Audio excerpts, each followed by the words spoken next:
in French society.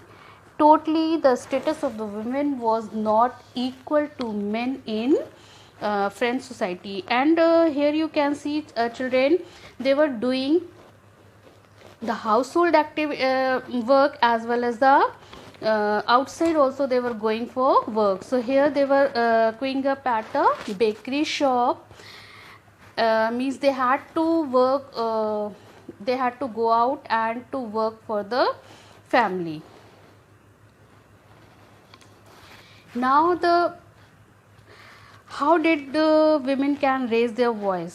So it was a very big question, and all the most of the women, those who were educated, whether they were educated or uneducated, all the women had the interest to get equal status and to raise their voice for demanding their rights.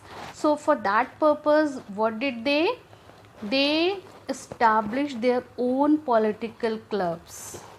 They started publishing newspapers and journals, etc., in which they were discussing, they were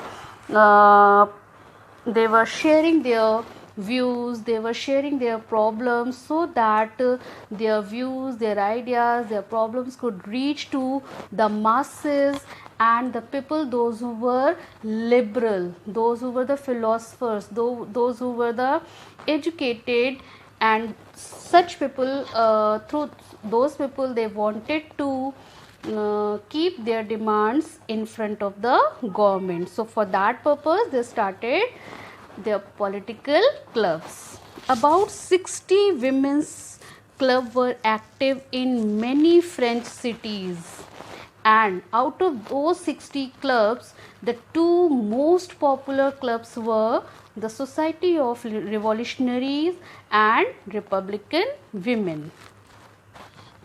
These two clubs gained popularity, and in most of the French cities, these clubs had their branches. They were increasing the number of their clubs, women members, and were discussing their problems, were taking their suggestions to how to improve their lives, what they want, and they have listed down their demands, and these demands they kept, they made their effort to keep in front of the government through various ways.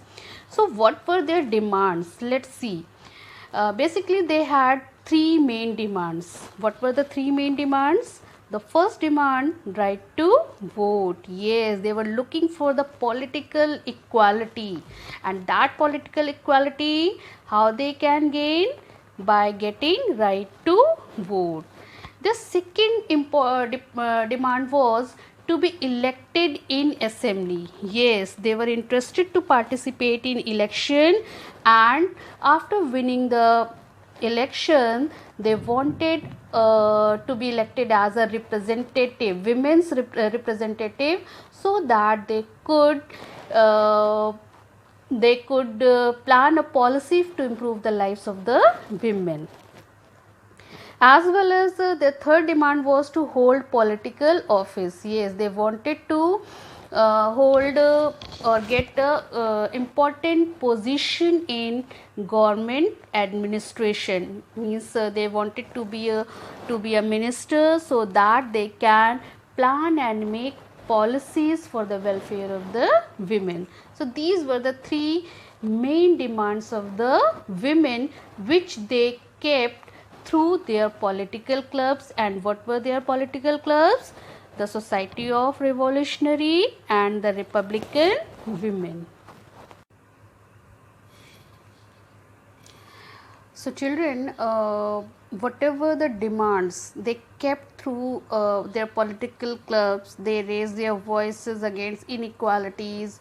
All such demands, their voices, their movements, their journals brought a big change, a positive change, and forced the revolutionary governments to go for some changes in administration. So the revolutionary government, whether it was the National Assembly government or the convention government, whatever the governments taking place during the revolution, all the revolutionary governments made some